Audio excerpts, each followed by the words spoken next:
Okay, so I think we're recording now. Yes. Okay, so we're starting a new chapter, not on this coming test, but on the next batch. On modular arithmetics, it's chapter 9 in the book. Okay, so let's jump to it.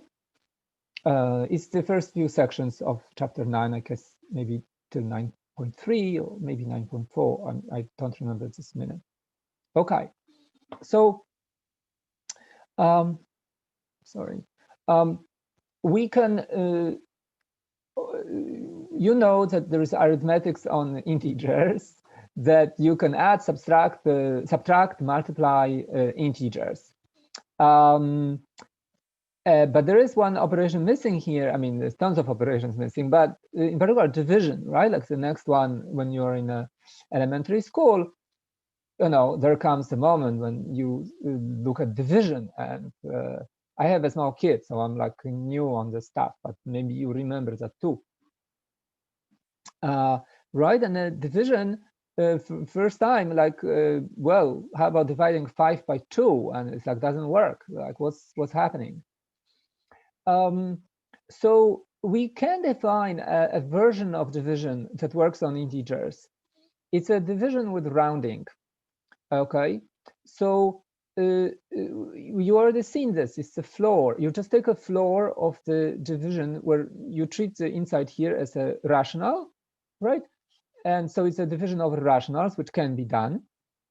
And then you just take a floor of that, right? So the nearest integer that is not greater than this. So for example, 25 divided by 7 is 3 point something. So when you take a floor, it's 3. A remainder is the difference between the original number that you try to divide by this by 7, and the quotient multiplied by 7.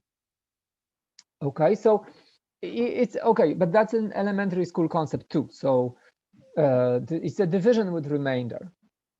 Okay, so 25, for example, is 3 times 7 plus 4, right? So the remainder of the integer division of 25 by 7 is a 4. And if you look at the integer domain, right, you can just mark multiples of 7, and they also go to negative numbers, right? And within each multiple of 7 and the next one, there is 7 bars, including this one. And the remainder is, if you have a number like 25, there is just 2 things that you need to do in order to answer quotient and remainder. Quotient is, okay, every integer falls in some of these buckets, right? So you identify the bucket it falls in, and you look at the lower margin of the bucket. That's the quotient. And the remainder is how far into the bucket you are. So how far away from the nearest multiple of 7? Sorry, not the nearest going down.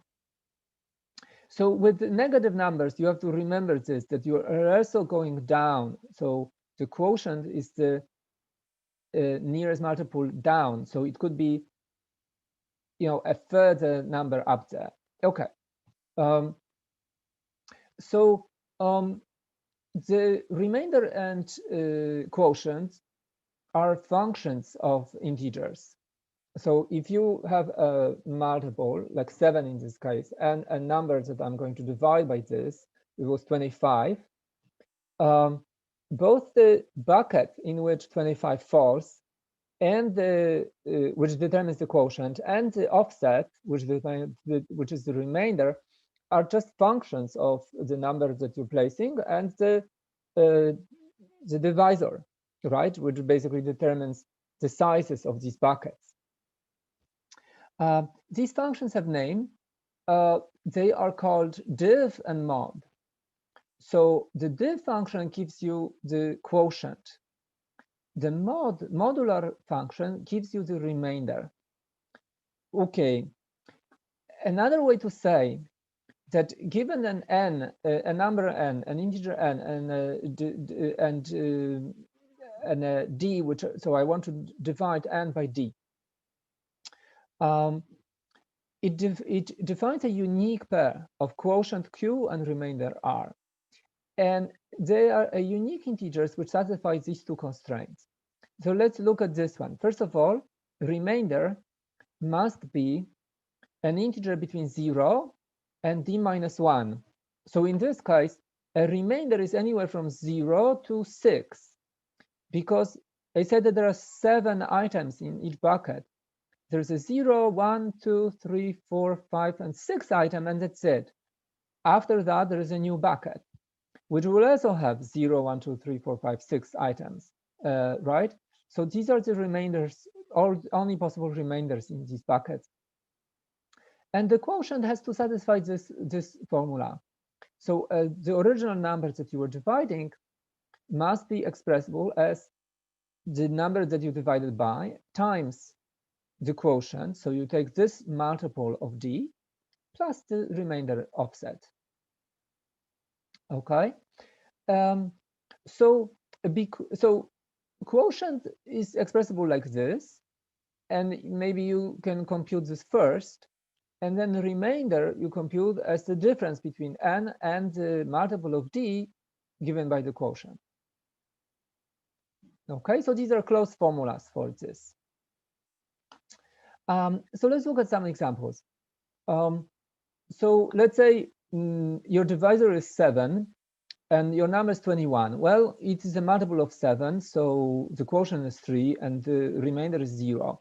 If you increment this, the quotients will be the same, the remainder is going to grow, right? So all the way until you get 27, in which case the quotient now, okay, so this was still a quotient 3 with a remainder 6, but when you get to 28, the quotient is 4, right? Because 28 divided by 7 is 4, right? What about negative numbers?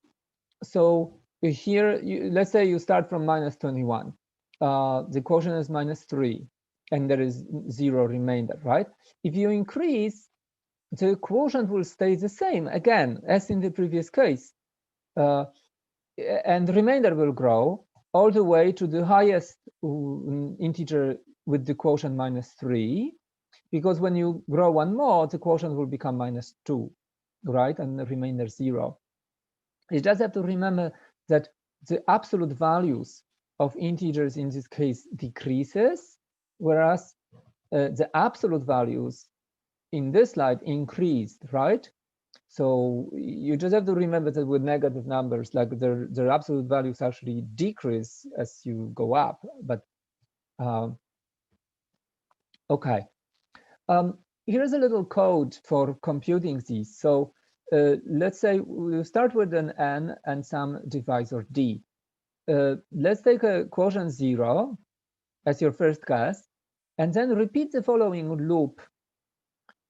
Increments the quotient while it is the case that your number minus this many multiples of the divisor is still not is still larger than the divisor, at least larger than the divisor, right?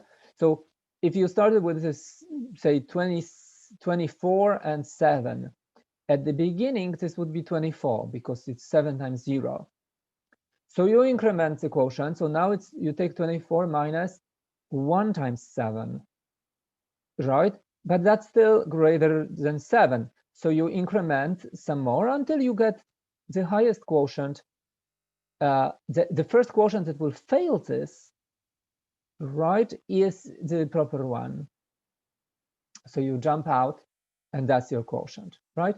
Okay, you can do this on you can check that these remainders, that both the quotient and the remainder will satisfy this condition after you perform this loop. And a similar one for negative numbers, you can check that also. Okay, so let's check. minus 52 if you divide by 5. Well, what's the nearest multiple of 5 down? It's minus 55, right? So the divisor should be 5,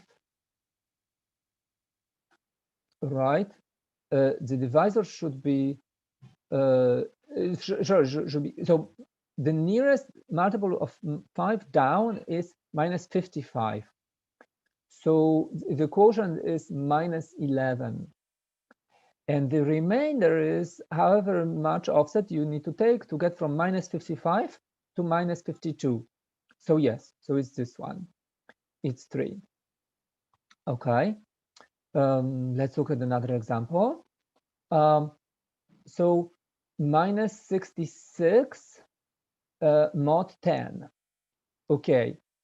So what's the, so I looked, you know, in the previous slide I wanted both the quotient and the remainder. Now let's say I want only the remainder.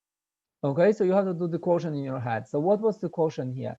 So mod 10, the nearest quotient down multiple of 10 is minus 70. And the offset between minus 70 and minus 66 is 4. Okay, what about, so it's one of these two. What about minus 66 mod 11? Okay, so minus 66 is actually a multiple of 11, right? So there is no remainder. In other words, remainder is 0. So we are here. Yes, and people said that. Okay, good. Okay. All right. So this gives rise to modular arithmetics, the mod function, the modulo reduction. It's also called, this mod function is called modular reduction because it's a reduction because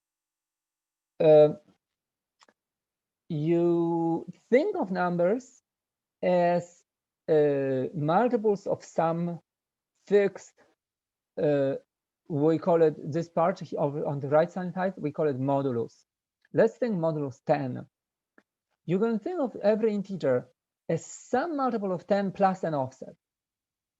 And in a modular reduction, you don't care about what multiple of 10 it is, you just care about this offset. It's as if you condensed you basically hashed all elements into these buckets, and then you ignore which of the buckets it is. You only care about the offset. Okay, so modular reduction of 14 mod 7 and 21 mod 7 is the same. They are both remainder 0 objects, integers with remainder 0 mod 7.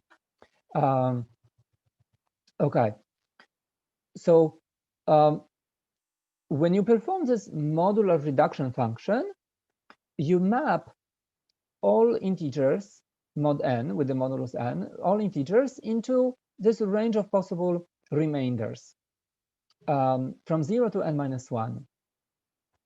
And you can perform arithmetics just on these. How so? An addition in this set of these remainders is an addition mod n. If you take any two elements here and you add them, and then when you take the result, you do a modular reduction mod n, you're getting again some integer in here. Likewise, if you multiply two integers in this range, or in fact any range of integers, if you take a multiplication and you reduce it mod n, you're going to end up in this range again. So these limited ranges are very useful for all sorts of arithmetics, computer science. Number one, hashing, right, where we take database objects and we hash them into some buckets, and perhaps we want to compute the hash to quickly tell whether there's a collision between a query, your complicated query you're looking for, and some queries that exist in the phrases that exist in a database. And also in cryptography, right? Like where you naturally think of numbers as in some finite range, and you perform some operations on these ranges. But that happens all over the place. Error correction codes, another example, and there's multiple others. Okay, so let's look at the computation, modular computation, right? So modular arithmetic. You can add, you can also subtract, right? And the result is you take a result of subtraction and you take a modular reduction to it, and you can multiply. And if you want to compute x plus y mod n, you might notice that if you first reduce x, so let's say x and y are both large integers, not necessarily integers in the range from 0 to n minus 1, that if you first reduce x mod n and then reduce y mod n, and you add them, the reductions, and then do mod n, this is the same. So let's look at, okay, actually, here, I forgot that my camera is not connected, because it's best to do this on a piece of paper. I will copy and then focus. So 158 plus, okay, and now let's see if it focuses.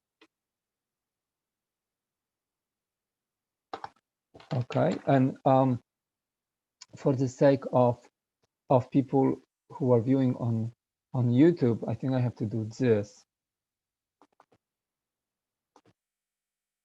Okay, speaker view, so that's me. Okay, hello, I'm a speaker. Okay, still doesn't do me.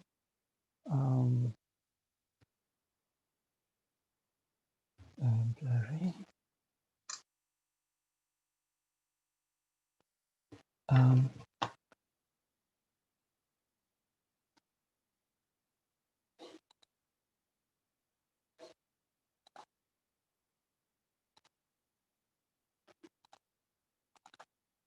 Oh, okay. Here we go. Sorry. So 158 plus 219 mod 5. Well, one way to do it is to add these two, right? So 8 plus 9, 17, 5 plus 1 plus 7, and then 1 plus 2, 3, right? So this is 377 mod 5, and that's 2, right? Because 375 is the nearest multiple, and you have an offset of 2, okay? Or you can do it this way. I first apply modular reduction to the components, so 158 mod 5, and add to 19 mod 5, and and you have to take all of this mod 5 still. So what is 158 mod 5? It's 155, right? It's the nearest multiple. So this is 3, and 219 mod 5, 215 is the nearest multiple. So this is 4. So I have 3 plus 4 mod 5, which is 7 mod 5, which is 2. Okay, so in this case, perhaps this way of computing was not really faster, but if these numbers are big enough, then you will want to reduce them individual ones first, and then perform an addition, right? Because already the addition might be more complex. Let's look at what if you do a product of 158 and 12 and 219, right? Well, in this case, clearly doing the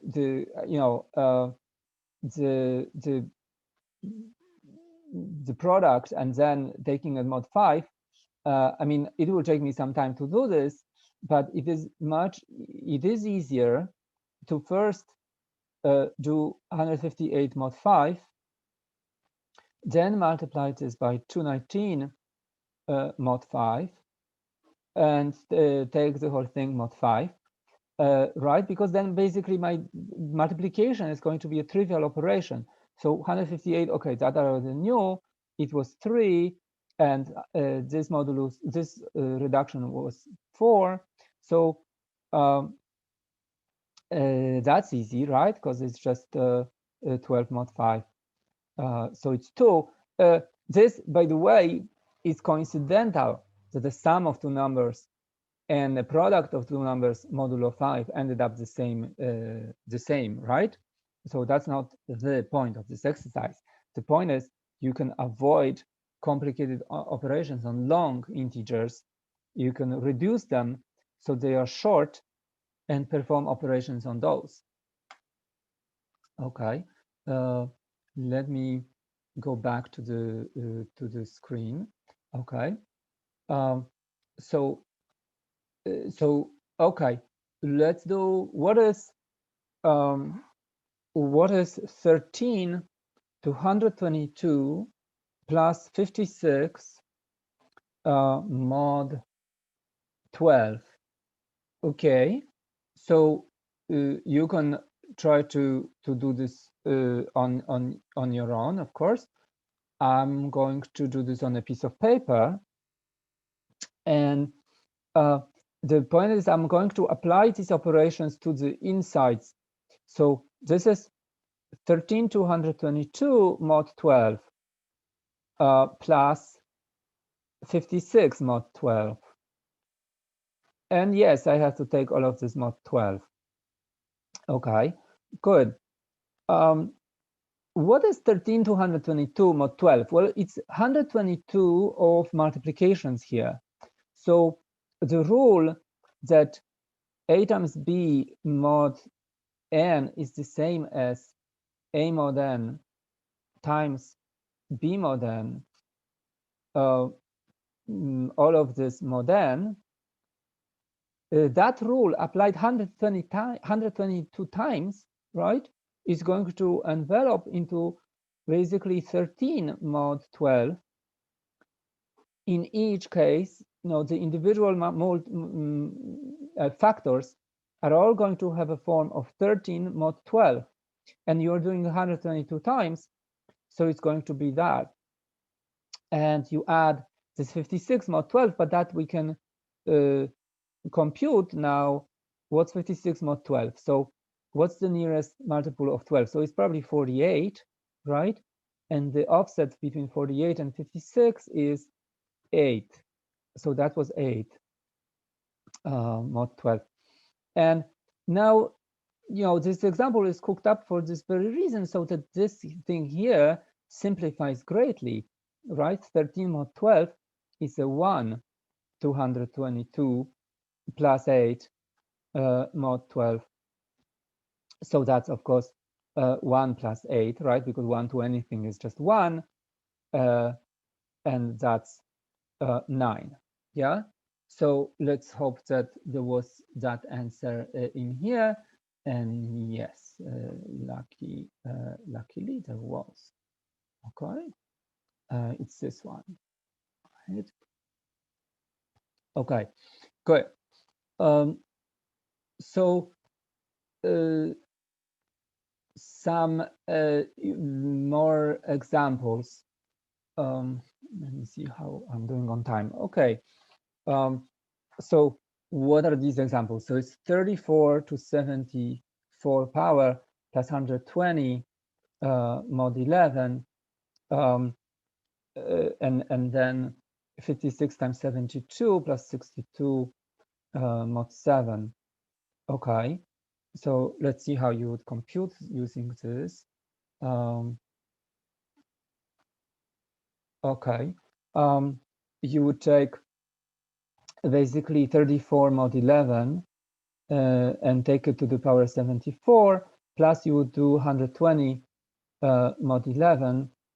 And it's annoying, but we have to write mod 11 for everything for now, right? So what is that? 34 mod 11 is 33 is the nearest multiple plus 1. So it's again, this is 1. So this is 1 to 74 plus and 120 mod 11. So, well, 110 is the nearest multiple, right? So this is a 10 mod 11, which is 1 plus 10 mod 11, which is 11 mod 11, which is 0. Okay, and this is something that, you know, is going to be incredibly complicated to compute unless you know that you can modular reduction, that all these arithmetic formulas are sort of work under modular reduction. So you can first apply modular reduction to the components of addition and multiplication, which is kind of hidden here. By the way, you cannot apply it to 74. This is not, 74 is not what you multiply. You multiply 34. This is just the number of multiplications, right? So the modular reduction only worked on the arguments of multiplication and addition. Let's do here. So this is 56 mod 7 times 72 mod 7 plus 62 mod 7 and all of this mod 7, and 56 is divisible by 7. So this is a 0, and here, you know, I don't really care. I don't have to compute that one. Plus 62 mod 7 is what's it, 56 plus 6, right? So it's a 6. 56 is the nearest multiple, right? Because 7 times 9 is 63. So mod 7, which is 0, right? And I don't care because I have a multiple. It turns out that this is a multiple of 7. So it's mod 7, this is a 0. And 0 multiplied by anything is a 0. You can note that in general, if A is 0 mod 7,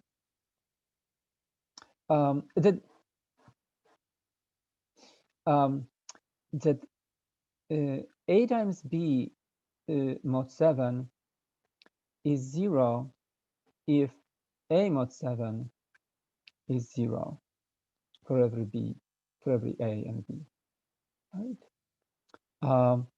And that's because A mod 7 being 0 is equivalent to saying that there exists an n such that A is quotient, sorry, Q, such that A is 7 times Q, right? Because what does it mean that it's a modular? You have to remember A mod D is R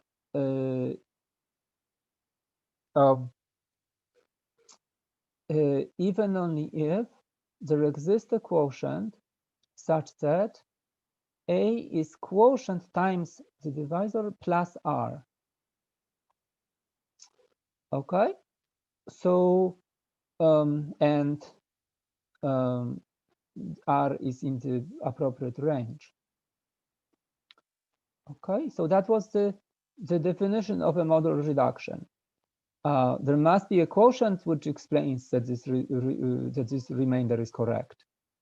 In this case, the remainder is 0, and therefore the number is simply a multiple of the quotient. And in that case, it will follow that for any B, A times B is also 7 times Q prime for Q prime equal what?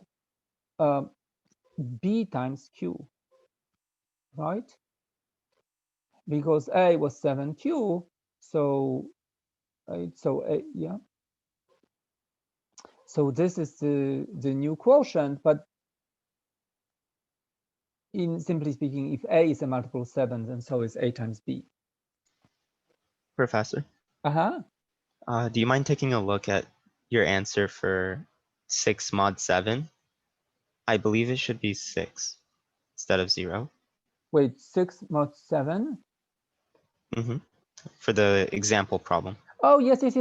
Sorry. Yes. Thank you so much. Right. Yes. Okay. Thank you for pointing this out. That was stupid. Okay. Thanks a lot.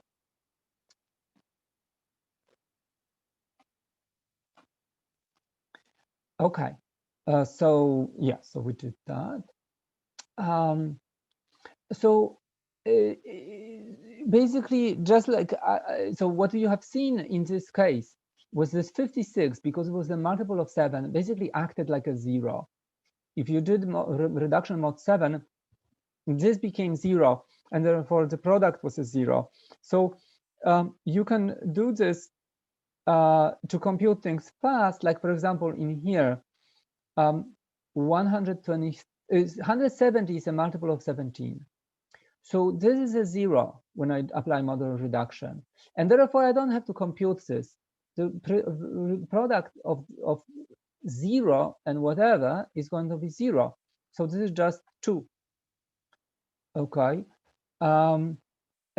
Likewise here, I have some complicated multiplication, but one of the factors is a multiple of 17. So when I apply modular reduction to this guy, this becomes 0. The whole product becomes 0. So this is just 8. Okay.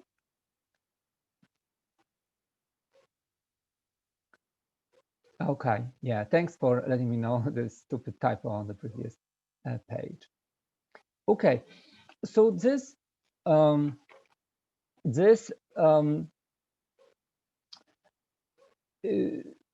what this implies that you can perform modular arithmetics of additions and multiplications.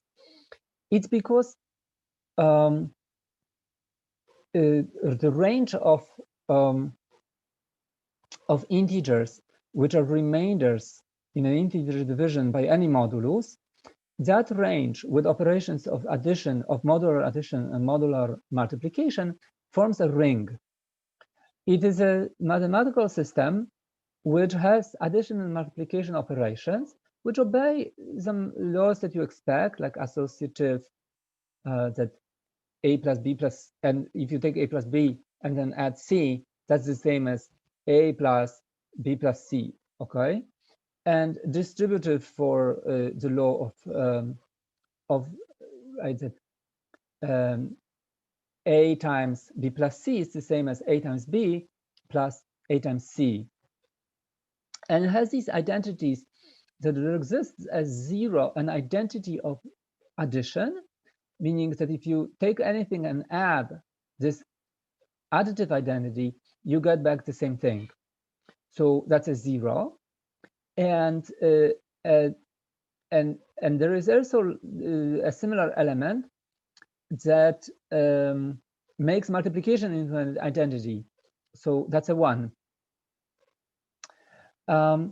You can have this forms a ring, and it's also, there's a property called closure, that if you take any outputs of the operations, they are back in the same domain.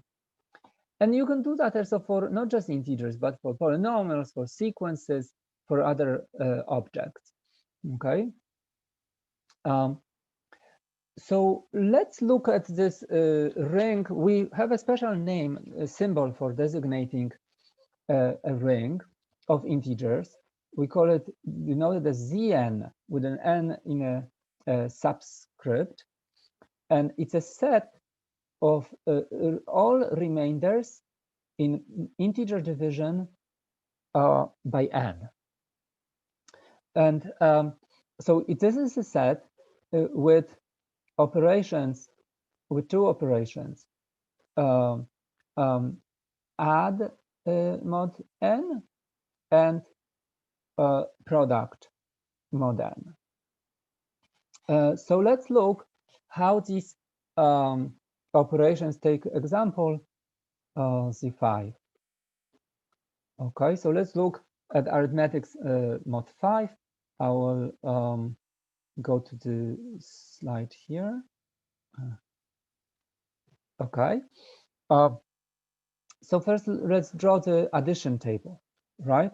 There is elements 0, 1, 2, 3, 4 in the table.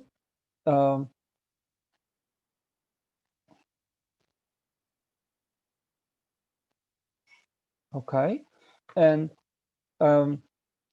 how does the addition look? Okay, well, so adding 0 basically is not super interesting. You got the same 0 is an identity for and this is a mod 5 addition. Okay, the operation. So adding 1 shifts stuff. So 0 add 1 is 1, right? But what happens when I add 4 and 1? I get a 0, right? Because it's a 5, which mod 5 is a 0. If I add 2 to things, so 0 becomes 2, 1 becomes 3, 2 becomes 4, 3 plus 2 is a 5, which is a 0 when I do modular reduction, and 4 plus 2 is 6, which is 1. Basically, you get this addition corresponds to rotation, right? You just rotate these elements by an offset, none, 1, 2, 3, 4 forward, right? And rotating by offset 4 forward is like basically rotating back, so to speak, right? Okay. How about multiplication mod 5? Okay, so let's draw this.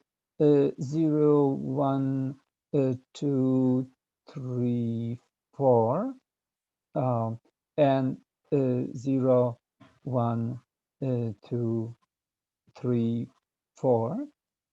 Okay, and so multiplying by 0 is not particularly enlightening, right? Like you just got a 0 everywhere. Multiplying by 1, not very interesting either. It's the copy, right? Because multiplying by 1 is a identity. Okay, now about multiply by 2. So 2 times 2 is 4. With mod 5, that's still a 4. But 2 times 3 is 6. Mod 5 is a 1. 2 times 4 is 8. Mod 5 is 3. And you might notice that, okay, all my elements still appear in this row, but they appear permuted in more complex ways than just a shift, or rather rotation, right? Multiply by 3. 2, that's a 6, so I already know that's a 1 mod 5. 3 by 3 is 9, so that's a 4 mod 5. 3 by 4 is 12, that's a 2 mod 5. Again, everybody appeared in some permuted order. I mean, the only constant thing about this order is this 0 is predictable. Everything else seems to be flying around. 4 times 1, 4. 4 times 2, we already knew that, that's 8, so it's 3. And 4 times 3, 12, I already knew that. And so this is a new thing. So 4 times 4 is 16, mod 5, that's a 1, right? Because 15 is the nearest multiple. Again, I got every number in this, every element in my table. But for homework, do this mod 6 and compare and contrast. Okay, well, to cut to the chase, addition, very similar. Multiplication has differences. Okay, so just sort of observe what happens when you try to do this mod 6, and you will see that there is some difference between these two cases. Okay. So, but you can do this modulo any number, right? So you will always get these entries will be some elements in the domain in some order. And mod 5, we had one property that everybody here seemed to be like the input but shifted, and everybody here was like these inputs but permuted in some other permutation.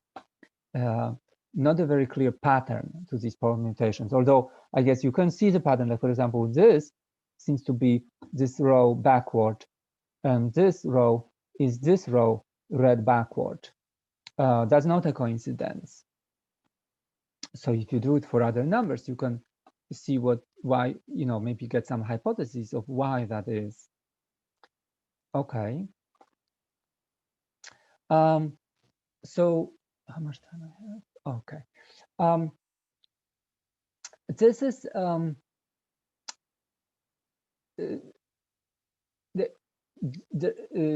I want to introduce the notion of equivalence, of modular equivalence on integers. It's a relation on integers, which says that x and y are equivalent mod n, which I express in this way, using the special,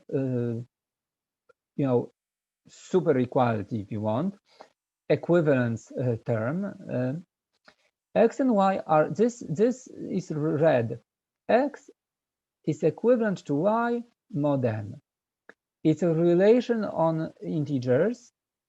So relation is a subset of pairs of integers that satisfy this relation, that are in this relation. And I define this relation of equivalence mod n as the two integers have the same remainders in the division mod n. In other words, x mod n is the same as y mod n. So going back to our bucket thing,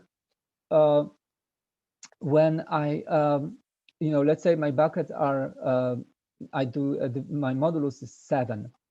So here is one bucket, here is going to be another, here's a third. The modular function hashes integers into a bucket, into 7 buckets, one marked 0, one marked 1, 2, 3, 4, 5, and 6, because these are the 7 possible remainders from integer division mod 7. And this relation of throwing stuff into buckets by modular reduction gives rise to a natural equivalence classes. This is just every integer is equivalent mod n if it falls into the same bucket. In other words, it has the same remainder in the integer division by n. This, by the way, is also equivalent to the following, that the difference between these two integers must be a full integer round multiple of n. And so that seems very natural, right? Because you can see if x is some quotient times n plus a remainder, and y is some other quotient of n times n plus the same remainder, then if you subtract x from y, the remainders vanish, and all you get is the first quotient times n minus the quotient in y times n. So this is, of course, a multiple of n. The multiple, what's the quotient in the multiple, is the difference between these two quotients. Now, this is how I read this, right? That x and y are equivalent mod n. But unfortunately, you also have to get used to the fact that while the book insists for educational purposes on using a different sign to express that x and y are equivalent mod n, you have to get used to that the same thing is everybody in the real world expresses this way, that x and y are simply equal to mod n. It is this notation is a sort of a notational overload, because what does this say? It seems to say that x and y are equal, and then there is this mod n sticking out. what does this exactly mean? Well, if we say this, this stands for this, and I will tell you why this is notationally can be confusing, because let me stop the video here.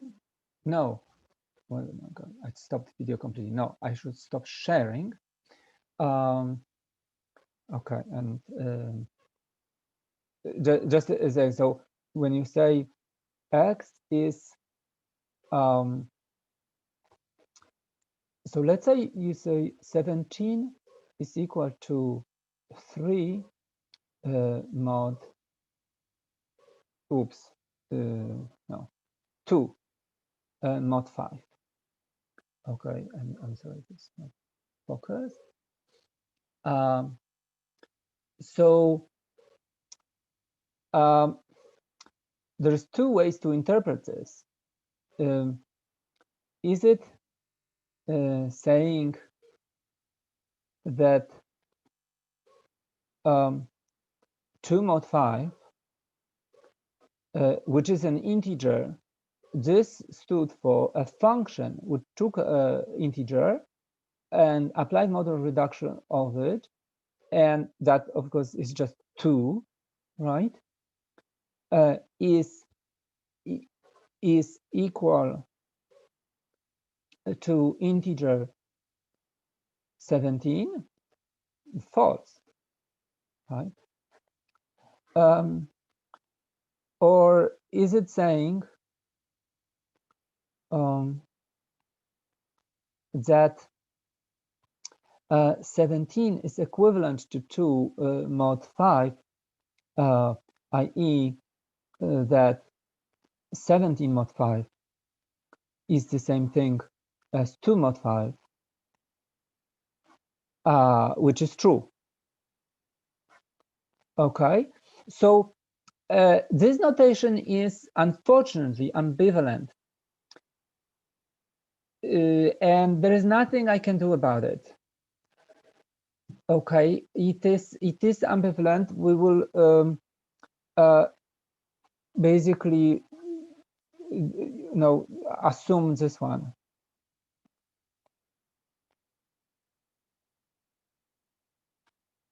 Okay, because people, the book uses this special symbol, essentially no one else does.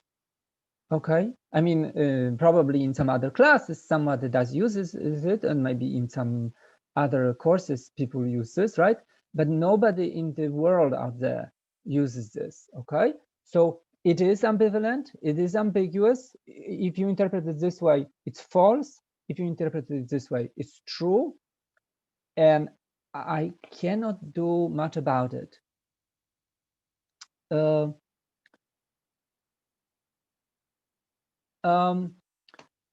yes, somebody says, how about saying stuff 17 equal to mod 5? No, that's like this is non-standard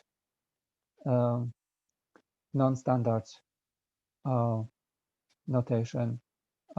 Basically, nobody says that. Yeah, but I see that why you would be propose this perhaps. So maybe we can think offline. Why doesn't it work so well? I mean, it would just mean that I have to put brackets over all equations. If you you can see why this would be a nice idea. Basically, if I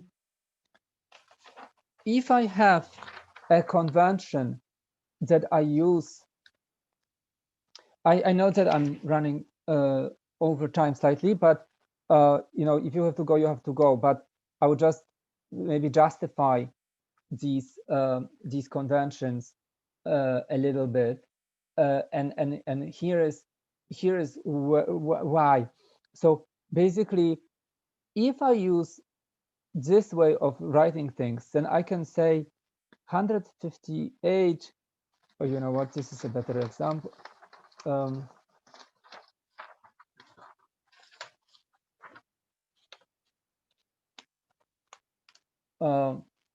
That 158 times 219.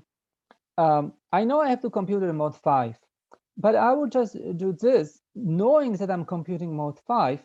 I will just write 58 mod 5 times 219 mod 5, and I'm keep computing mod 5, but I don't mark it at every equality sign. So I know this is 3 times 4, and I say this is 12, and this is 2 mod 5. Okay, so if I have this convention, this is all true. This number and this number, whatever is here, and whatever is here, and whatever is here, and whatever is here, and whatever is here, they are all equivalent mod 5. Mod 5. Right? Each of these number pairwise is equivalent mod 5. But if I have to insist on using this notation, then okay, then in order to be consistent, I have to write things this way. The book would write this way. And so this is equivalent to 158 times 219 mod 5, and it's equivalent to 3 from 5, and it's equivalent to 12, and it's equivalent to 2 mod 5. Okay, so the book does this, and everyone else does this. Okay, and the book does this because it is conceptually annoying and conceptually actually confusing for people. What is meant here? What kind of equality? And this is conceptually confusing. What is meant by this statement? Is it this or is it that? And I acknowledge this. That's why I'm talking about it. The book tries to heal this confusion by insisting on this notation. The downside of that is that you're not prepared that people use it differently out there. Okay, but all right. Okay, so that's all I had for today, and we might still record a little bit if you think that you have some questions which will help people who will view this offline, or we can stop recording and then. Professor, Uh-huh. I still haven't got my test score back for test 1 because I emailed it to you. I didn't upload it on You know what? Gradescope. I will stop recording.